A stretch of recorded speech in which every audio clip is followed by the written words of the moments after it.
High everyone, welcome back to my channel. I hope तुम्ही सगळे खूप छान, मस्त आणि आनंदी असणार. तुम्हाला माहिती आहे, आता रात्रीचे वाजलेले आहेत 9:15.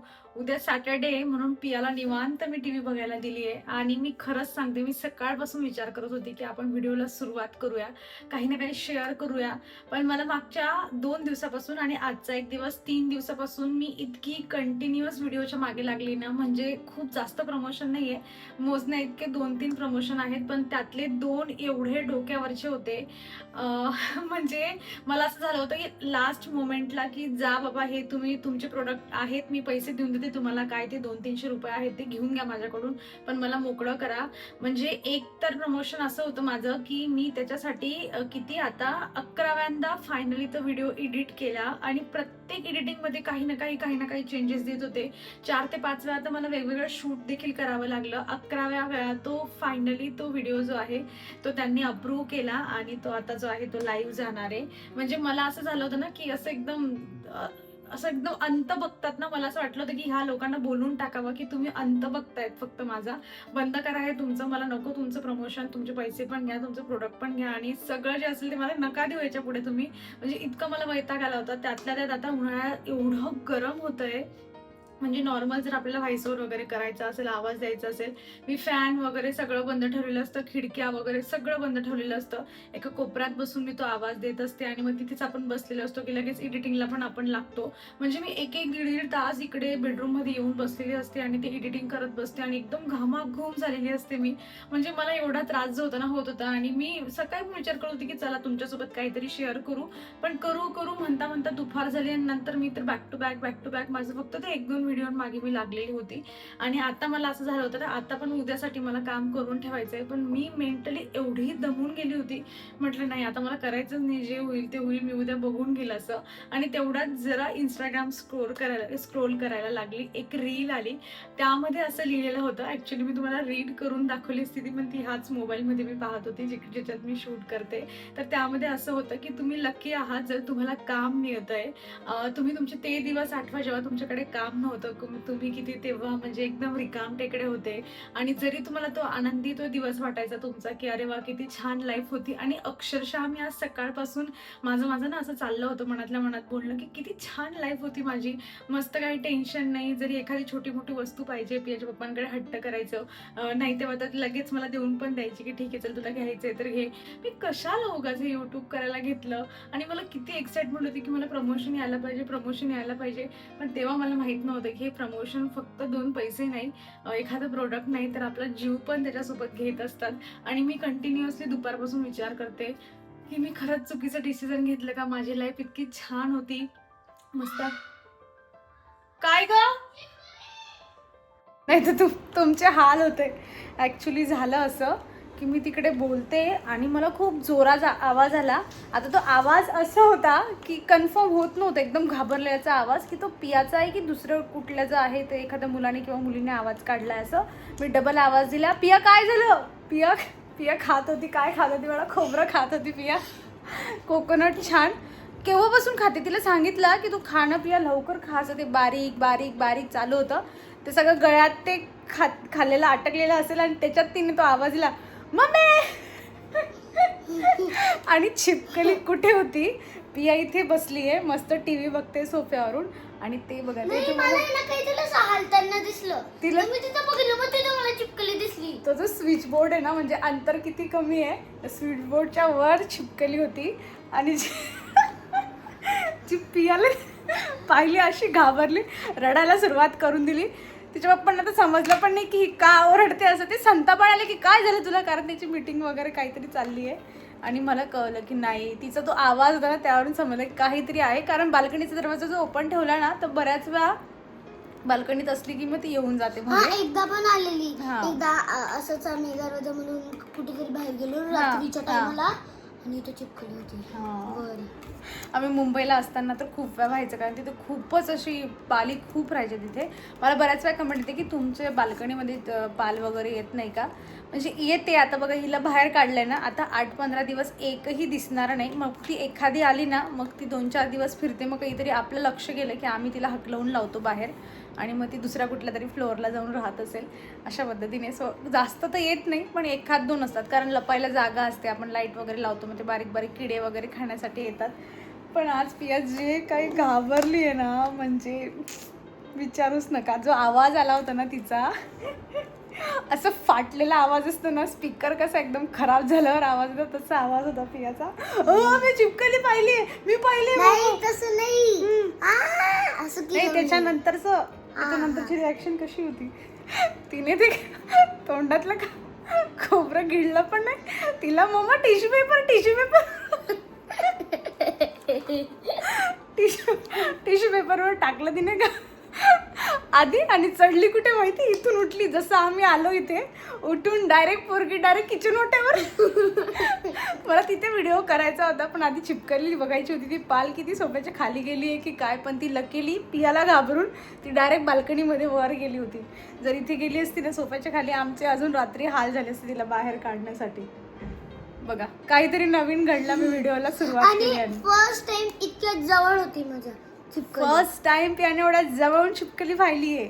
आणि ते व्हाईट कलरची होती.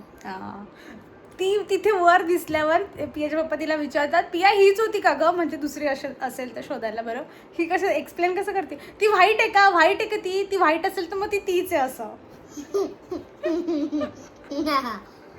चलो अभी सोते हे. नाही झालाय ना वेळ, उद्या सॅटर्डे, म्हणून मग मी तिला बघू दिले. म्हटलं बघ तू टीव्ही बघ जरा वेळ, आपण हवं तर 9:45-10 वाजता. तुझं पण बाकी आहे ना मग. माझं काम तर खूप आहे बाई, खूप. तू डायरेक्ट टीव्ही बंद करून दिली, मी वापस लावणार. मी फ्लो मध्ये दिली टीव्ही बंद करून. म्हटलं पिया जाईल नंतर शिपकरी शोधून झाल्यावर, विसरून जाईल आणि झोपेल लगेच. गरम एवढं होतंय, बापरे बाप, इतकं गरम होतं. असं वाटतं की मी पाणीमध्ये राहू. हा, मछली असते तर पाणी असं एकदम चिकट असं सगळं फील व्हायला, असं सगळं. म्हणजे फॅनचं तर कामच नाही, फॅन नुसता फिरतो, हवा देतो, पण ते असं जाणवत नाही. फॅन पण त्याच्याने एक पण हवा नाही. हा, माझं छान तो डेकोपाच पेपर असतो ना, डेकोपाच, आय थिंक तो तुला मिळून जाईल बाहेरून. काय महाग मिळतो तो पेपर. मी काहीतरी असं म्हणजे DIY वगैरे बनवण्यासाठी किती वर्षापासून जपून ठेवला आहे, पण कधी काही करतच नाहीये. नॉर्मली फेकायच्या पेक्षा असं काही क्राफ्ट वगैरे करून फेक ना. मग मी तो विचार करत होती ना, कधीतरी यूज करू. मला न विचार करता कोपऱ्यात जाऊन वॉर्डरोब मधून काढून आणला तो, आणि त्याचावाला तो दाखव बरं कसं बनवलंय. तिने तो फॅन बनवलाय. थांबते ऍक्च्युली ना, हे बघा, हा फॅन बनवलाय. आता हा फॅन बनवायला अजून चांगला बनला असता, पण आहे ना काय झालं, आईस्क्रीम स्टिक पाहिजे होते, आईस्क्रीम स्टिकच नव्हते. अच्छा, मग पेपर सोपने चिटकवलाय का? पेपरच आहे. हा, म्हणजे आईस्क्रीम स्टिक्स पाहिजे होता तिला. पण अच्छा, हे म्हणते का तू? पण माझा हा बघा किती छान त्याच्यावर डिझाईन होती. मी एकदा ना असं माझं कटलरी होल्डर पण ह्या पेपरच्या यूजने बनवलं होतं. ती टीन कॅन असते ना, गुलाबजामुन वगैरे मिळतात रसगुल्ल्याची, तिला मी हा पेपर लावला होता. ती अजून सुद्धा जशी तशी आहे. मी तिला वर जपून ठेवली की कधीतरी कुठेतरी डेकोरेशनला कामात येईल. पण हे पियाने तो एकच पेपर होता जो तिने खराब केलाय. अरे पण मी तेव्हा खुद घेऊन चल पिया, 9:45 वाजले बेटा, आणि ब्रश पण करायचा आहे अजून. चलो. मी आता ऐकत होती की माझं लास्ट बोलणं कुठे थांबला, आणि पियाची आवाज मी ऐकला होता. तर मी माझा 2-3 मिनिटाचा आधी व्हिडिओ ऐकला की मला पुढे कंटिन्यू करायचं आहे असं. सो चला, पियाला मी आता पाठवलं. तिला म्हटलं तू पप्पांसोबत बस जरा वेळ, मी जरा माझं उरलेलं जे आहे ते शेअर करते. तर असं होतं बघा, म्हणजे मला हे म्हणायचं होतं की सकाळपासून काम माझं काही नाही, खूप कमी काम आहे, पण ते रिपीटेडली त्याच्यामध्ये काही ना काही चेंजेस करून मी खूप जास्त वैतागली होती. आणि सकाळपासून विचार केला होता की आज मस्त पूर्ण डेली रुटीन तुमच्यासोबत शेअर करेल छान, पण त्या कामामधून काही वेळ मिळाला नाही. पण आता ती जी रील मी तुम्हाला सांगत होती ना की मी स्क्रोल करत होती असं, तर गोष्ट अशी झाली की ती रील मला आली, आणि त्यामध्ये असं होतं की काम त्याच लोकांना मिळतं, की म्हणजे देवाला असं वाटतं की हे लोक हे सगळे काम करू शकतात, म्हणून त्यांना जे आहे ते काम मिळत असतं. आणि अजून छान पद्धतीने मी आता त्या लाईन्स पण सगळ्या विसरली ह्या पियाच्या चिपकलीमुळे, पण खूप छान. आणि ते वाचल्यानंतर मला असं वाटलं, इतकी मी छान मोटिवेट झाली ते वाचून झाल्यानंतर, की म्हटलं म्हणजे माझा थकवा आता गेलाच. मी असं विसरली पण की माझं काय पाठ कंबर सकाळपासून दुखत होतं, मी किती वेळा तो व्हिडिओ एडिट केला आहे, माझं डोकं किती दुखतंय, सगळं माझ्या डोक्यामधून निघून गेलं ते रीड केल्यानंतर. आणि एकदम असं एनर्जेटिक फील व्हायला लागलं आणि म्हटलं चला हा एक्सपिरियन्स तुमच्यासोबत शेअर करते. आणि त्यासोबत जे आहे ते आमचा चितकलीचा एक्सपिरियन्स झालेला आहे. मला असं वाटतं की बरीच बडबड करता करता माझा व्हिडिओ खूप मोठा झाला आहे. चला अजून काहीतरी झोपायला अजून वेळ आहे 15-20 मिनटं आणि लेट्स सी ह्या 15-20 मिनटामध्ये मी तुमच्यासोबत काय काय शेअर करू शकते. पण हो, बऱ्याच वेळा मी हे पण म्हणजे अनुभवलं आहे. जरी माझी लाईफ आधी रिलॅक्स होती, निवांत होती, मस्त काम आवरले की दिवसभर निवांत, बोर व्हायला माझ्याकडे इतका वेळ असायचा तेव्हा, आता माझ्याकडे बोर व्हायला पण टाईम नाही आहे. पण म्हणजे मी ही लाईफ पण खूप जास्त एन्जॉय करते. कधी कधी येतात 1-2 दिवस की आपल्याला खूप जास्त आपल्या क्षमतेपेक्षा खूप जास्त काम करावं लागतं, पण त्याचं फळ पण आपल्याला फ्युचरमध्ये काही ना काही मिळत असतं. आणि तुम्ही ते सगळं पाहताय की मी कुठून सुरुवात केली होती, कुठपर्यंत येऊन पोहोचलेली आहे आणि याच्या पुढे पण मला भरपूर मेहनत करायची आहे. तर चला, हीच लाईफ आहे. जेव्हा आपल्याला पैसे मिळायला लागतात तेव्हा आपल्याला असं वाटतं की अजून मिळाले पाहिजे. कुठेतरी ते मिळाल्यानंतर आपल्याला वाटतं की आपली आधीचीच लाईफ खूप छान होती, जिथे आपण एकदम रिलॅक्स होतो. ती लाईफ जेव्हा जगत होतो तेव्हा आपल्याला असं वाटायचं की असं वाटत होतं तेव्हा की आपण काही ना काही काम केलं पाहिजे, थोडंसं आपलं लाईफ अजून ग्रो करण्यासाठी, आपली फॅमिली अजून छान ग्रो करण्यासाठी किंवा आपली लाईफस्टाईल अजून सुधारण्यासाठी आपण थोडीशी जी आहे ती मेहनत केली पाहिजे. सो आपण ज्या पण सिच्युएशनमध्ये असतो, आपण 2-4 दिवस त्या सिच्युएशनमध्ये खूप छान फील करतो, पण हळूहळू आपल्याला मग आजूबाजूच्या दुसऱ्या सिच्युएशन ज्या आहेत त्या आपल्याला आवडायला लागतात. सो हे जे आहे ना, काय म्हणतात की प्रत्येक माणसाचे हे असंच नेचर आहे आणि आपण ते सगळेजण आपण वेगवेगळ्या पद्धतीने ह्या फेजमधून जात असतो.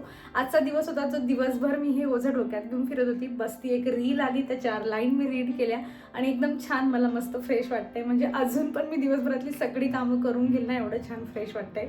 त्यातल्या त्यात पियाच्या चिपकलीमुळे खूप छान हसून पण झालंय.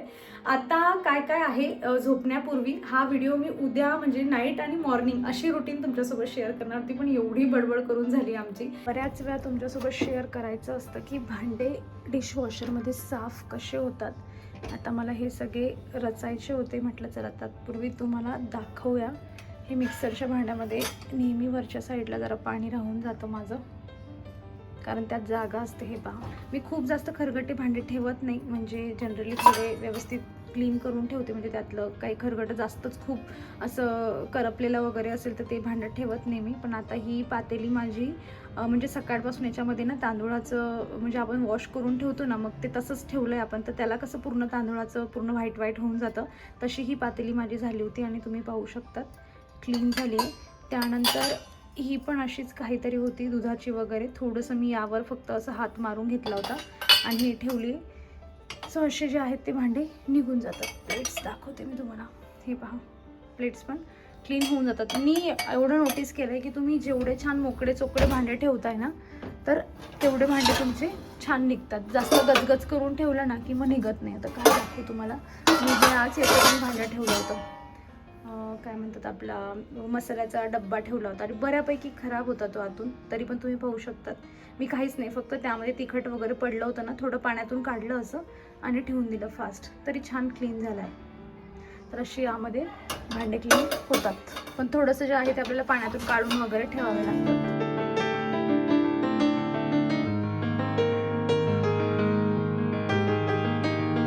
उन्हाळ्यात सगळ्यांच्या घरी रात्रीची ही रुटीन सेम असते. कोणी फ्रीजमध्ये बॉटल्स भरून ठेवतं, तर कोणी माझ्यासारखं माठ भरून ठेवतं. मी मेक शुअर करते की फ्रीजचं पाणी पिलंच नाही पाहिजे, म्हणजे मी बॉटल्स ठेवतच नाही, तसं पूर्ण उन्हाळा संपून जातो. पण असं आठवत नाही मला गेल्या वर्षी पण की मी फ्रीजमध्ये बॉटल ठेवली होती. मी ट्राय करते की माठातलं पाणी छान गार राहिलं पाहिजे, त्यासाठी रात्री माठ वॉश केल्यानंतर त्याला फुल भरून ठेवणं, त्याच्यावर कापड वगैरे थोडंसं गुंडाळून ठेवणं. रात्रीलाच पूर्ण माठ जे आहे ना, सकाळी उठेपर्यंत छान गार झालेला असतो आणि जसं दिवसाला थोडंसं पाणी संपतं ना, तर त्याच्यामध्ये 1-1, 2-2 बॉटल पाणी ॲड करत राहायचं, म्हणजे कंटिन्युअसली पाणी गार पण होत राहतं आणि जे आहे आपल्याला मस्त थंड पाणी पण मिळतं. आमच्या या खिडकीमधून ना ड्राय बाल्कनी आहे ही, जसं तुम्हाला माहीत असेल. इकडून ना छान गार हवा येते आणि त्यामुळे माठ खूप छान गार होऊन जातो. हा माठ आम्ही मुंबईला असताना घेतला होता, म्हणजे 3-4 वर्ष आता जुना झाला आहे, पण तरी पण त्यामध्ये खूप छान थंड पाणी होत असतं. चला, हे एक रेग्युलर काम आहे उन्हाळ्याचं, जे माझं पूर्ण करून झालेलं आहे.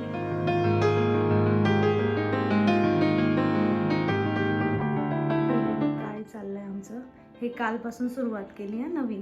आता असं वाटत असेल की तिच्या हातात काहीतरी क्रीम आहे, काहीतरी क्रीम लावते, पण काहीच नाही तिच्याकडे, फक्त हा बेल्ट लावला तिने आता.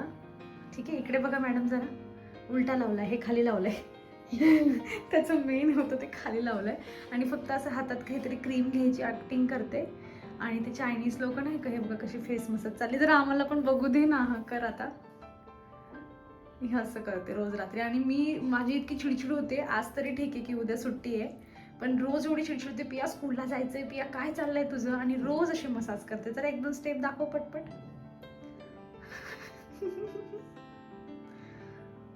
असं कुठून कुठून काय शिकवून येते काय माहिती. त्याला व्हिडिओचा शेवट जो आहे ना तो मस्त अशा ग्लोईंग स्किन सोबत करते मी.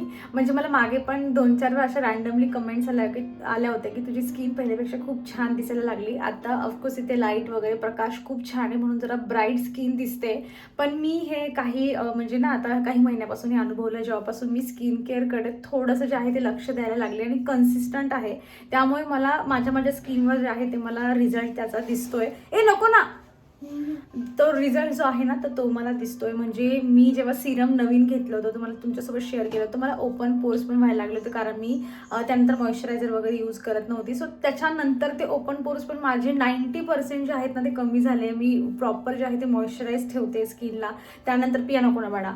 त्यानंतर जे आहे मी सनस्क्रीन वगैरे जे आहे ते डेली यूज करते. म्हणजे बऱ्याच वेळा जर सायंकाळी कुठे जायचं आहे तर फेसवॉश करून मी पुन्हा सनस्क्रीन लावून घेते. ह्या सगळ्या गोष्टी ज्या आहेत ना, म्हणजे मला पण आधी असं वाटायचं की आवाज येतोय ना, मला पण आधी असं वाटायचं की काय एवढं आपण खाल्लं व्यवस्थित पाहिजे, हॅपी राहिलं पाहिजे, आणि त्याने पण होतं. पण ह्या सगळ्या गोष्टी पण ज्या आहेत ना म्हणजे एकमेकांवर डिपेंड आहे. तुम्ही डाएटसोबत जे आहे ना अशा चांगल्या गोष्टी ज्या आहेत त्या फॉलो केल्या तर नक्की तुमच्या स्किनवर जे आहे ते इफेक्ट दिसतो. आणि माझ्या स्किनवर तुम्ही पाहू शकता. म्हणजे मला वाटते की आधी होती ना अशी स्किन थोडी डल वाटायची, म्हणजे उन्हामध्ये गेल्यानंतर कशी थोडी टॅनिंग येऊन जाते तशी होती. आता बऱ्यापैकी स्किन जी आहे ना तर ती माझी क्लिअर झालेली आहे. मी कधीतरी तुमच्यासोबत नक्की स्किन केअर आणि हेअर केअरवर असा एक व्हिडिओ घेऊन येईल. मला पण खूप काही एक्सपिरियन्स नाही, पण आता गोष्ट अशी झाली की ह्या प्रमोशनच्या नादामध्ये माझ्याकडे बरेच वेगवेगळे प्रोडक्ट आले आणि ते एक्सपिरियन्स घेऊन ते यूज करून मला बऱ्याच गोष्टी आता समजायला लागल्या की काय केलं पाहिजे काय नाही केलं पाहिजे. तसंच मेकअपच्या बाबतीमध्ये सुद्धा मला खूप छान छान आता एक्सपिरियन्स येत आहे. वेगवेगळे प्रोडक्ट आले त्यामुळे. कारण आपण नॉर्मल एखादा व्यक्ती आहे तो एक प्रोडक्ट संपल्यानंतरच आपण दुसरं घेतो. आपण घेतलं आपल्याला छान रिझल्ट नाही मिळते, आपण लगेच दुसरं घेत नाही. पण ती अपॉर्च्युनिटी माझ्याकडे आहे की मला म्हणजे एक वेगवेगळे प्रोडक्ट जे आहे ते ट्राय करायला मिळत आहे आणि त्यांच्यामधून बेस्ट प्रोडक्ट जे आहे मी ते तुमच्यासोबत शेअर करेल. आणि बाकी पण थोडा डाएट वगैरे पण माझा क्लीन आहे असं मला वाटतं की खूप जास्त फ्राईड फूड तर आम्ही खात नाही. शुगर तर तुम्ही बघताय की बऱ्यापैकी माझी शुगर जी आहे ती खूप बंद, म्हणजे घरामध्ये शुगरचा पदार्थ काही बनतच नाही. सो या सगळ्या गोष्टी पण आहे. स्वतःला जास्त हायड्रेट ठेवण्याचा प्रयत्न करते, फ्रूट्स वगैरे जास्त इन्क्लूड करते अशा पद्धतीने. सो चला त्याचा रिझल्ट जो आहे तो मला पण दिसतो आणि तुम्ही पण पाहत आहात. आणि ह्या सगळ्या नौटंकीसोबत जो आहे तो आम्ही आजचा व्हिडिओ संपवत आहोत. पियाला आता मी गपचूप झोपवणार आहे आणि तिच्या छिपकलीच्या नादामध्ये जे काही केलंय ना आय एम शुअर तुम्हालाही ते खूप फनी वाटलं असेल आणि तुम्ही पण हसले असाल की आणि असा इन्सिडन्स आपल्या प्रत्येकाच्या घरात होत असतो.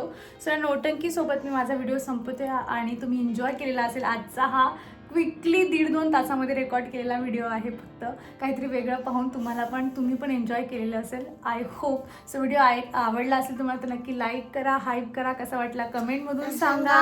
भेटूयात आपण नेक्स्ट व्हिडिओमध्ये. So take care friends and bye. Bye guys, good night. Bye guys.